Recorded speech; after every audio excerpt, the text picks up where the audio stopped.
When you play the Game of Thrones, you Subscribe and like. or you die. There is no middle ground. Alright, welcome back to the Grease Comedy YouTube channel. In today's video, we are going to be going and continuing our reread. We're doing Catelyn 3 in today's video. One of my favorite chapters so far that we've done. I think all of Catelyn's chapters are pretty damn good.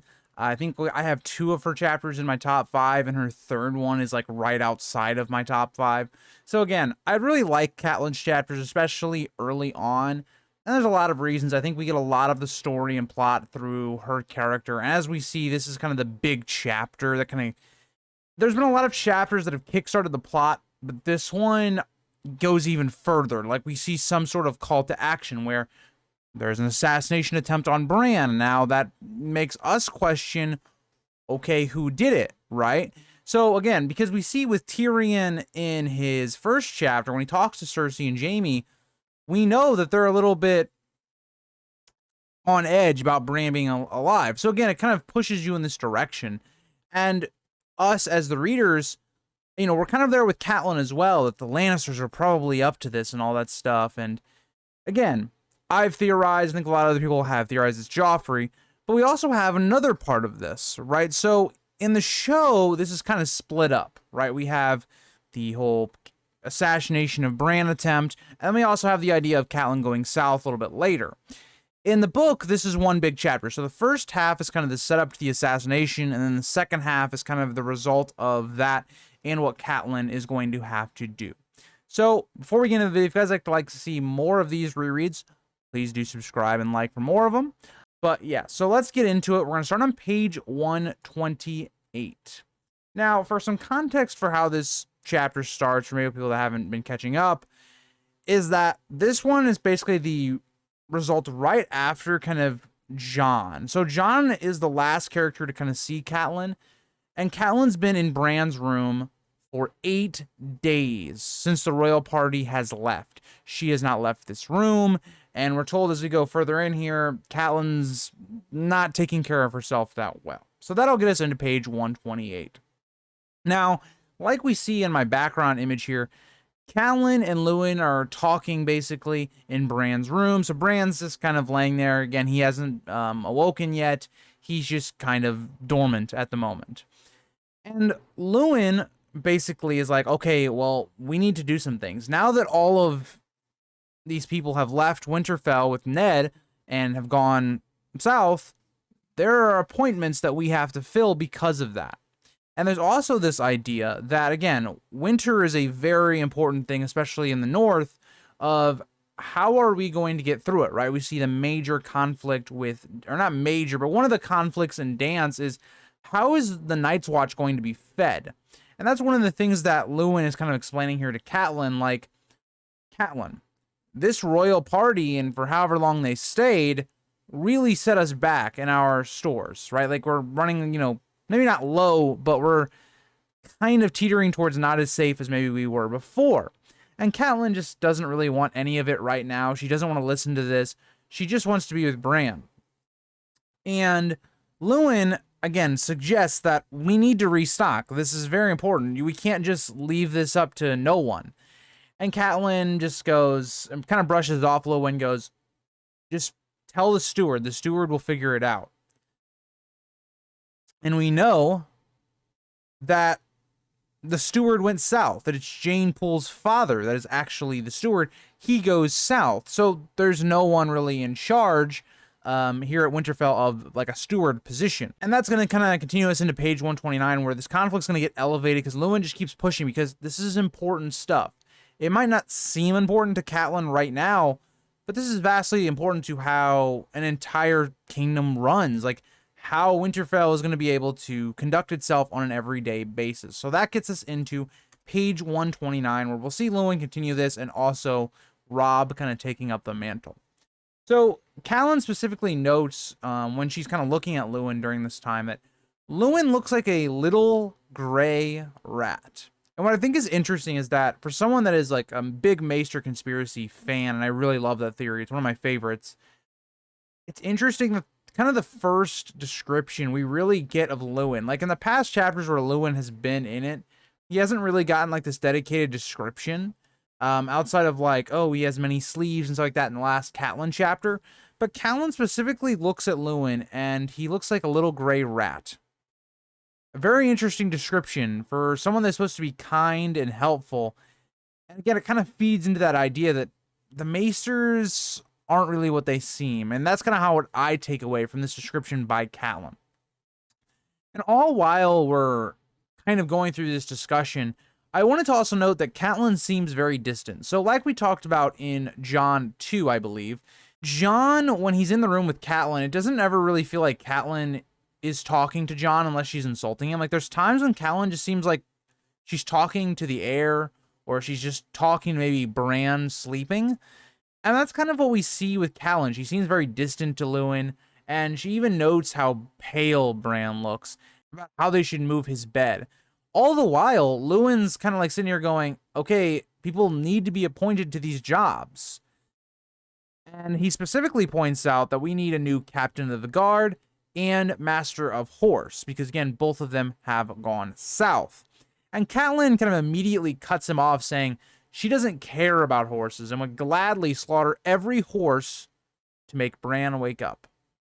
And again, I know a lot of people have criticized Catelyn for her behavior in this chapter and other chapters, and I have been one of those people. This is one of those chapters where I give Catelyn a lot of slack, just based upon the fact that she, for one, hasn't really slept in like 8 days. And if she has, she's barely slept at all. She's also at a very emotional state as one of her children, and presumably the way she treats Bran, her favorite child, is kind of teetering on death's row. And her husband has left. Her daughters have left.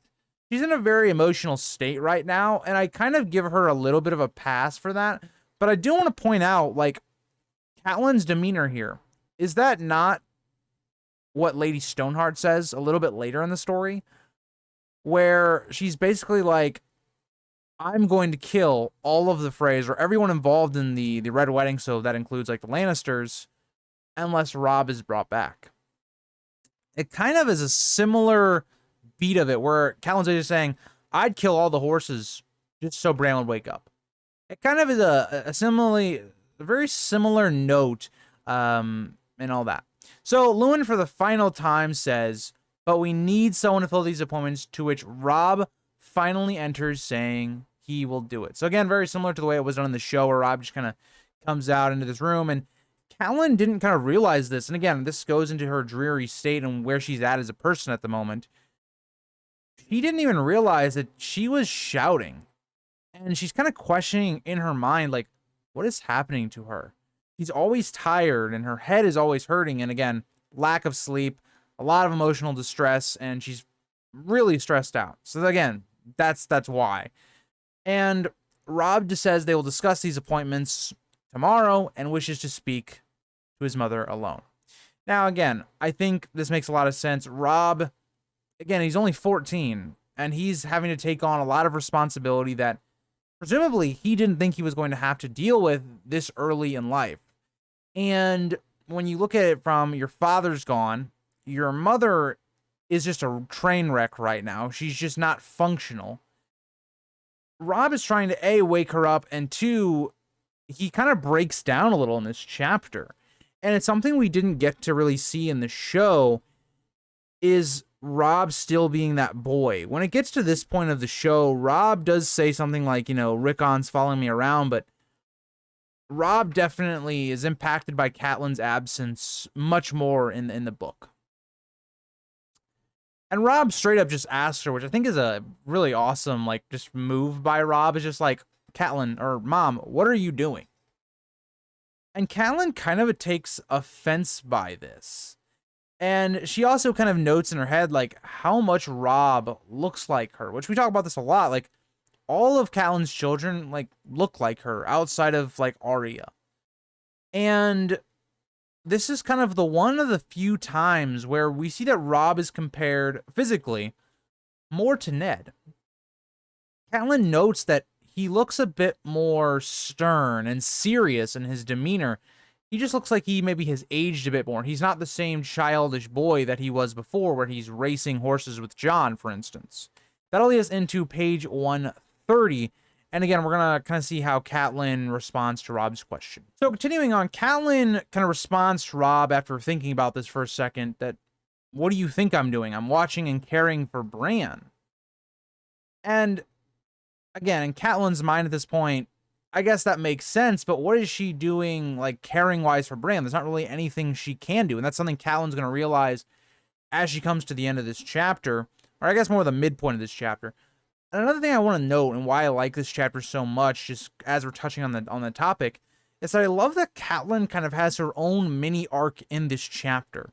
It's not something we see a lot with George. George has a lot of, like, drawn out character arcs that you don't see a lot of mini character arcs within one singular chapter. And Catelyn kind of goes from this person that's not really in a mental state to be able to do anything to kind of leading the charge and putting all of the pieces together in her mind anyway. And Robb kind of states that she hasn't left this room since Bran's fall. She didn't, leave. She didn't leave the room to say goodbye to Ned and the girls. And she hasn't been helping either watch over Rickon or anyone else. And Catelyn just kind of coolly responds, she said her goodbyes and watched them from the window. But she can't leave because if she does, what if Bran dies? Or something to that idea.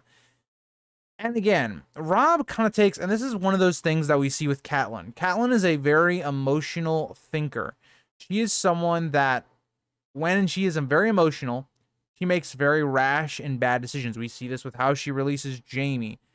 And when you take her out of that element, when she is not in an emotional state, when we see this with like Renly and Stannis, she can be a very logical person and be kind of our point of view on reason and logic. And even in this chapter, Catelyn is smart in some aspects. And that's the thing we have with Catelyn, is she's this very complex character where she goes from being incredibly stupid to fairly smart.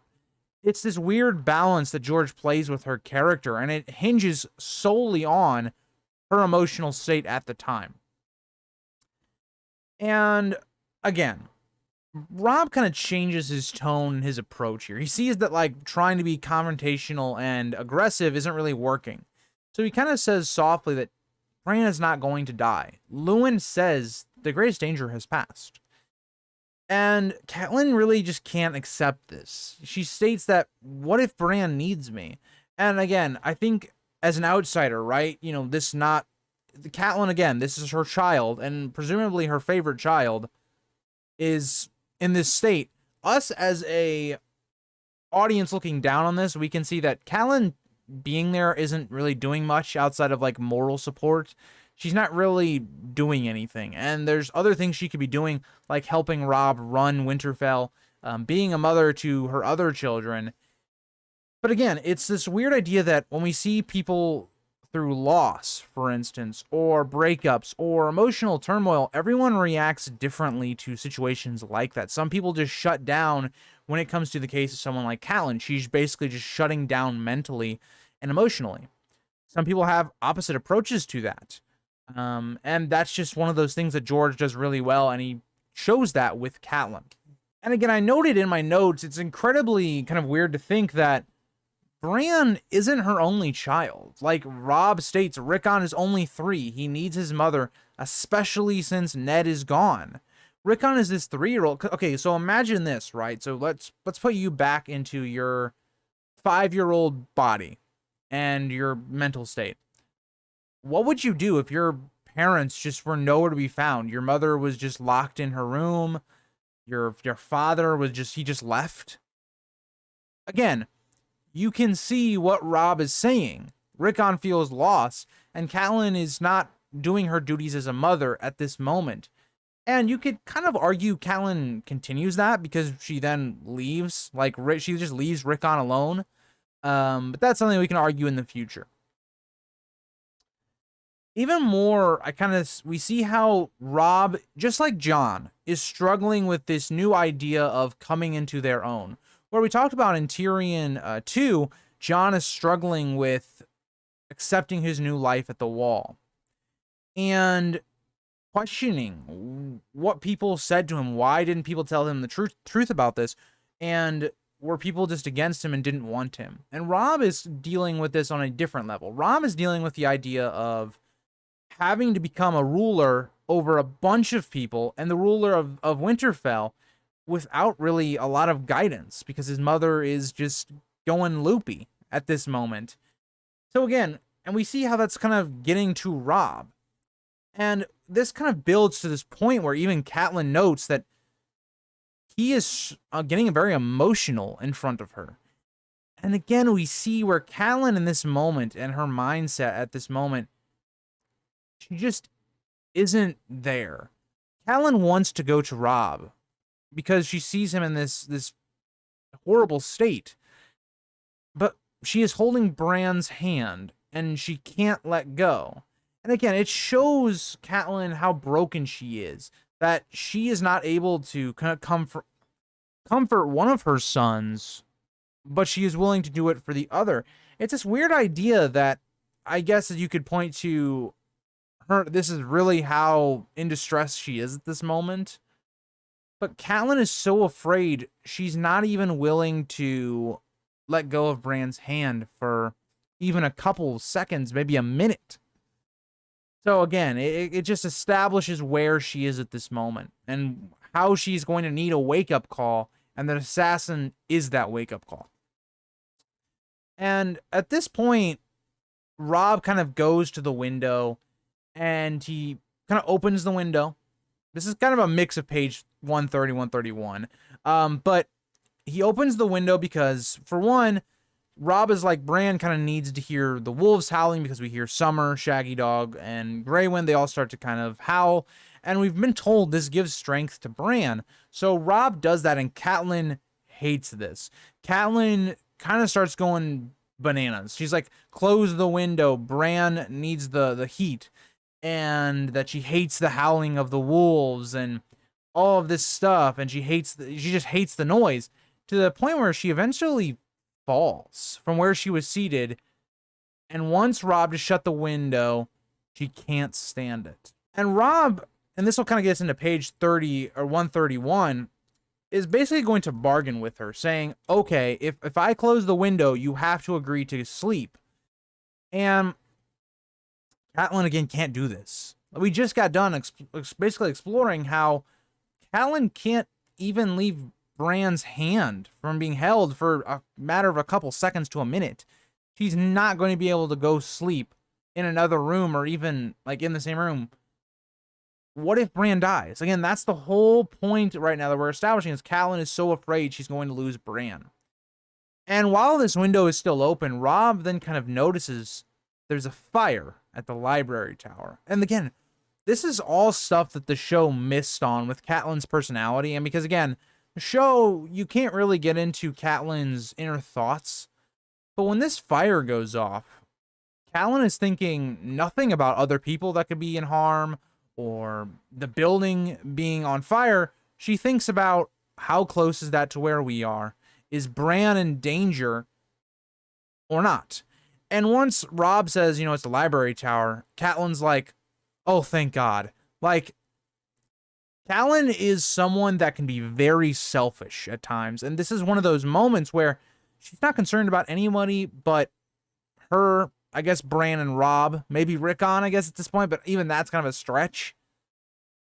And again, it really shows how horrible Catelyn is as an emotional person. And these chapters specifically paint exactly why, when we get to later chapters, kind of the rationale for Catelyn of why she releases people like Jaime. And we see that this is kind of foreshadowing for moments like that in the future.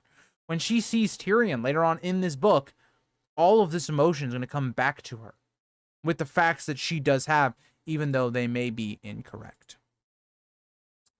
Now, page 132, Robb kind of hears this, and he's kind of stunned by how insensitive she really is to the issue right now. This is a major problem. Fire is not a good thing. And especially when you think about how war is done during this time, if you're like in a wooden fortress, fire is real bad.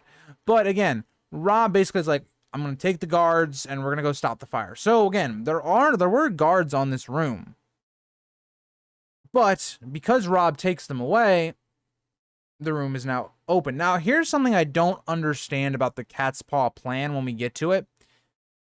Is would those guards have A, known about the fire, and B, if Robb wasn't there to basically pull them away, would they have just stayed at the door? It's an interesting idea, and I think when you really diagnose this plan by the cat's paw, it further makes really no sense. I don't know. Maybe you guys have a different opinion on that, though. So, Robb then leaves, and there's kind of some shouts that Catelyn can hear of a fire, and she goes to the window to kind of see it herself, and she does have some sympathy here, and she notes all the ancient books and scrolls that could be lost, which is, I would say, a huge concern. When you think about Tyrion, when he was in the library in his first chapter, he notes like how great of a library Winterfell does have, so this would be a major issue for, I guess, the whole world, for history. Now, when Catelyn turns, she notices a man in the room. And the man mutters, "You weren't supposed to be here." And this is mind-boggling to me. Because this assassin, presumably, from the information we collect, has been in Winterfell for weeks now. If he's going to do a planned assassination on Bran, don't you think you know who was in the room?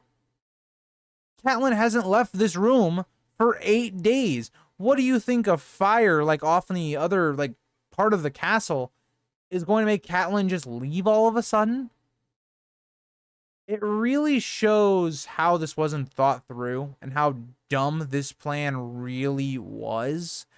And that's going to kind of get us into the actual action and the description of the man. Now, the man was very small, dirty. Definitely, you can tell he was very impoverished.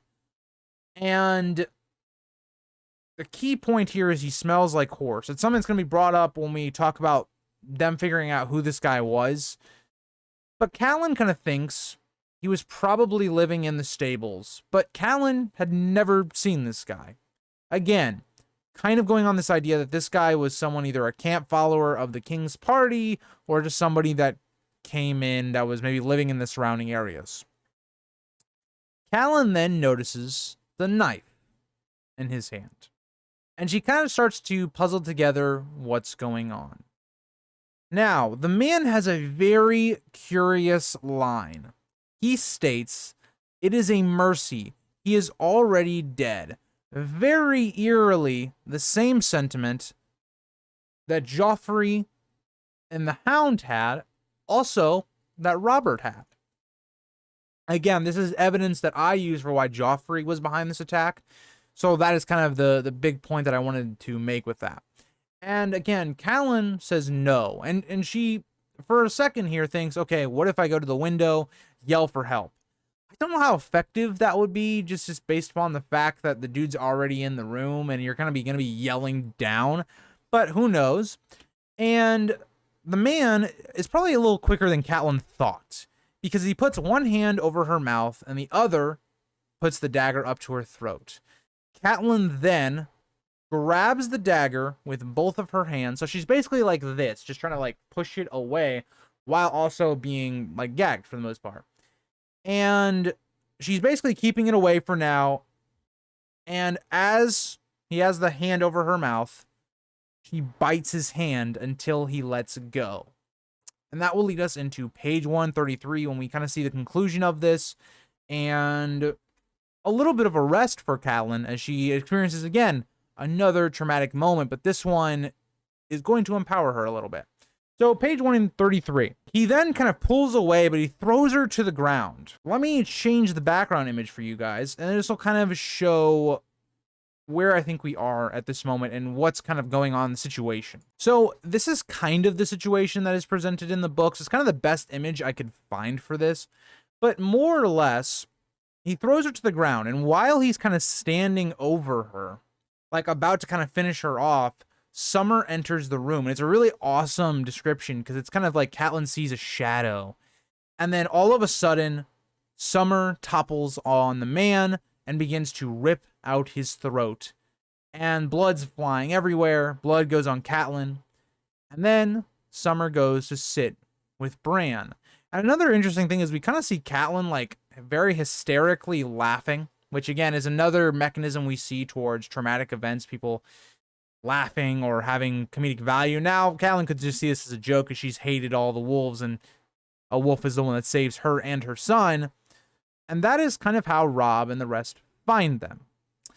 And Maester Luwin kind of fixes up her injuries. Again, she has a massive cut on her hands because, again, Valyrian steel daggers we'll talk about later on. And she is put to bed, to which she sleeps for a whole 4 days. Now, what I think is interesting is I didn't actually realize that this chapter kept going. Right, when I was reading this chapter, like when I got to the end of this page, I was like, oh, okay, that's probably the end of the chapter. No, this chapter actually goes on for another like 5 or 6 pages, which is weird because this is a perfect way to end the chapter, right? Catelyn going to sleep, and then you pick up in the next chapter about what happened and all that, and the resulting conclusions and the resolution to this little arc. It's not the case at all. We actually continue picking up when Catelyn wakes up from her like 4-day nap. All right, so getting into page 134, and unfortunately, this is the second time I'm redoing the second half part of this video because it got corrupted. 2, getting back to where we left off, Catelyn wakes up and she feels very weak and lightheaded, which again makes sense. She hasn't eaten for days, hasn't drank anything for days. Again, she's been asleep for 4 whole days. So it's normal that she kind of feels kind of weak at this point. But with that being said, this is kind of the turning point of the story for Catelyn, or I guess this little mini arc Catelyn's having, where she kind of feels like this great weight has been lifted off of her shoulders. And I kind of attribute this to a couple things. One, she's kind of gotten a wake up, right? She needs to take a more active role in her family and help them, right? Ned is going to King's Landing to uncover maybe what the Lannisters have been doing. Catelyn can, help do that and also raise her children as well, not only just Bran.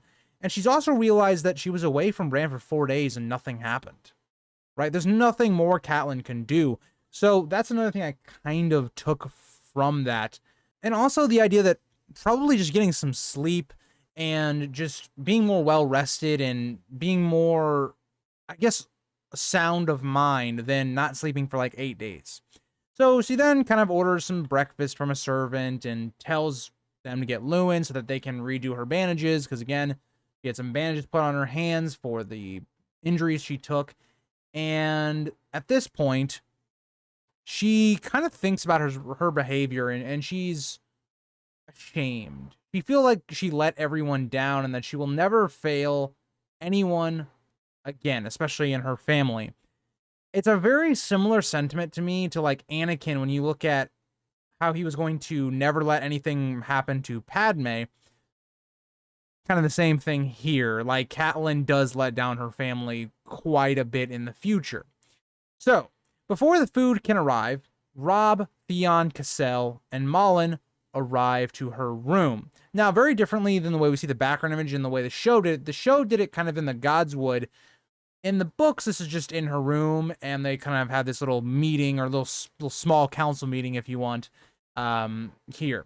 Now, the first thing Catelyn kind of wants to know is that, who is this guy? Like, what was this guy? How did he get here? How did we not figure out who this guy was and if he was acting suspicious? And she is informed that, of course, he's not from Winterfell, and we kind of thought that was the case when Catelyn kind of knows she didn't recognize this guy being a stable boy or anything like that. But he had been seen about the castle for the last few weeks, leading to he joined in with the royal party. And that will lead us to page 135. So in 135, we also learn that he has been living in the stables since the stables were half empty from all the horses that were leaving south. So it was actually very easy to hide in there because, again, there was a lot of empty stalls. People wouldn't be really looking in there. And that they discovered 90 silver stacks hidden in the stall that he was occupying. It was kind of like buried under some stuff. They then discuss, well, why would anyone want to kill Bran, right?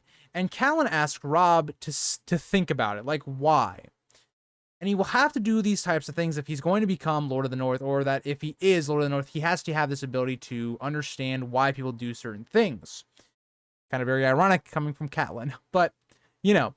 And then at this very moment, Lewin enters with Catelyn's breakfast. He remarks that Bran is unchanged, and Robb at this moment finally has the answer. He says that, well, someone would want to kill Bran if they were afraid of what he would do when he woke up, or say, or anything like that. And Catelyn shows in this moment how proud she is of Robb, that he's come to a sound conclusion. And don't get me wrong, this is a rational conclusion to make, albeit it's not the right idea. Because in reality, if you go off of Joffrey being the one that hires the cat spawn, I think there's a lot of evidence for that. I would look at some of my past videos. There actually isn't any of that here. Joffrey just wants to kill Bran because he wants to, A, get the approval of his father, who says that's, a good thing. And also because Joffrey's also being taught things like from the Hound specifically, that weakness is bad. So again, it really doesn't actually have anything to do with what Bran was going to say or do. It was more like kind of what the Catspaw says, a mercy killing, more or less, is kind of how Joffrey would have rationalized that. That kind of leads us to this last moment, and this is a really great moment between Catelyn and Robb. And so Roger Cassell, I believe, asks Catelyn, well, how many guards do you want posted outside of Bran's, door? And Catelyn, instead of answering the question, she defers to Robb, saying, he is the Lord of Winterfell until Ned comes back. You should ask him. And this gives Robb a greater sense of appreciation and sense of respect from Catelyn, that all of that he's been doing by himself, trying to rule Winterfell while Catelyn's been disposed, has been appreciated, and that she gives him her seal of approval. So again, I think it's a great moment between Catelyn and Robb, and like I've talked about, Catelyn is not this character that is bad all the time, right? She is a character that has her good moments, her bad moments. She has the good and the bad within her. When she's very emotional, she makes very impulsive decisions. She doesn't think through them, and she makes decisions like releasing Jaime. Again, when she's not like that, when she's not too emotional, she's very logical in situations like this, or when we see like with Stannis and Renly, she's very logical and can be seen as the voice of reason. She's a good character. So again, you get the good and the bad with Catelyn. It's like if you want to compare it to someone in modern day politics, this is probably a decent example. People that are, say, Republican, you will see the good and bad of Donald Trump. There's good elements here, but then he'll follow that up by doing a stupid tweet. You could see that with, for instance, Joe Biden. For maybe people that are Democrat, sometimes he does really great things, sometimes he does really bad things. Now, Catelyn's thing with that is emotion is what sets that off. And that will get us into page 136. Page 136 goes with Roderick kind of mentioning that this dagger is Valyrian steel. It has a dragon bone hilt. This is something that no peasant or I guess beggar is going to be used. So again, it implies that he got it from someone, whether he stole it or was given it. And I think everyone's going to come to the same conclusion that he got it from someone, because how was he going to steal something like this? Valyrian steel weapons are very rare and very important. There are a ton of major houses that do not have one. So again, implies a very rich house is at work. And again, if you're Catelyn here, this makes perfect sense for you to blame the Lannisters, because again, it's a very rich dagger. And at this moment, Catelyn does kind of the big reveal. She tells them to close the door, and she needs their vows to keep this a secret. So again, unlike in the show kind of has them out in the Godswood explaining this. It's really just in Catelyn's room. They just close the door and have this little meeting. I think it probably makes a bit more sense. But yeah, so she basically goes over the entire contents of kind of Lysa's letter. And she also notes that Jaime did not go on the hunt and instead stayed behind. So she theorizes that Bran was thrown from the tower. He did not fall. And there's other evidence we're going to get in page 137 that kind of backs this up. Especially with the idea that in 137, Lewin kind of says that Bran has never slipped. He's always been very sure-footed, which again makes us awfully suspicious with the situation of there being an assassination attempt, a very rich dagger. Jaime stays back very suspiciously while all the other important guys are on this hunt. And Roderick kind of refutes this a little bit. He's like, wouldn't even Jaime flinch at killing a child?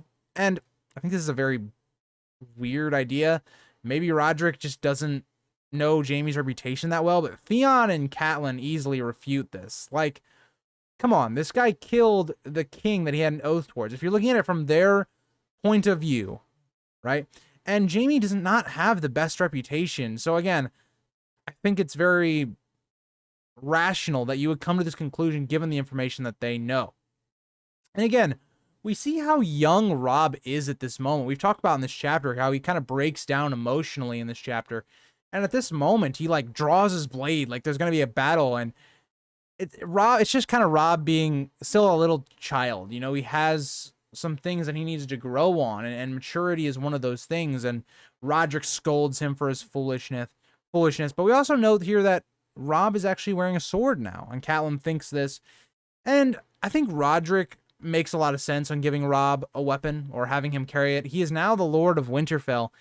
He needs to show his power and his strength and show his perceived power more or less. And there's also another interesting line when this is going on. When Theon says his sword is theirs and that his house owes theirs a great debt. Very interesting, because I'm not sure like what Theon means here with that the Greyjoys owe them a debt. What debt does the Greyjoys owe Ned? I'm not sure, but this is foreshadowing to Theon possibly betraying them and going to his other house, the Greyjoys. With all this being said, they don't really have concrete proof of the Lannisters. They can't really just say, oh yeah, they did this, and then have nothing to back it up. So again, major issue there. So Catelyn then kind of brings up someone needs to go to King's Landing. And at first, Robb says he will go, but Catelyn's like, no, that's kind of a bad idea. For one, there needs a Stark to be in Winterfell. Two, Robb is too young for this kind of a mission. He's only 14. You want someone a bit more experienced with knowing King's Landing, and Catelyn does know King's Landing. So again, she decides that she is going to go. And this kind of leads us into page 138/page 139. Again, they're pretty, 139 is pretty short, so I kind of put them together because they kind of have the same overall meaning. So to finish out the chapter, Catelyn basically states, and this is the big growth of this chapter, Catelyn goes from this character that could not leave Bran's side to the end of the chapter, she's going to leave. And she's going to leave Bran, and she's going to take Roderick, and they're going to go to King's Landing. They're going to go to White Harbor, get a ship, and go down to King's Landing that way so that they're going to beat Ned and the royal party so that they can get there first. And again, a really big period of growth here from Catelyn. And this is one of those chapters I really like because not only does it have some great themes of how people deal with emotional distress, it has a ton of foreshadowing to how Catelyn will act in the future. Also, it's a great arc for Catelyn being woken up and having this change of heart and how she needs to go about taking charge of her family. Now, she doesn't do a great job of it, but it's the concept of that. And that's why I love this chapter. If I look at my chapter rankings, this is actually my second favorite chapter of the first 15. So again, I really enjoy this chapter. It has the perfect amount of drama. Story is being forward pushed. There's some great interactions between characters, especially character building with Robb and also Catelyn. And I love how these two characters are progressing as characters. Catelyn's overcoming her fear of Bran's death and her emotional state and coming out of this really mentally crippled state and emotionally crippled state. And then you have Robb, who, you know, a couple chapters ago was this young boy that was still racing horses with Jon. And now he's having to try and take control of Winterfell. He's having to do orders, assign people that are going to take positions of power.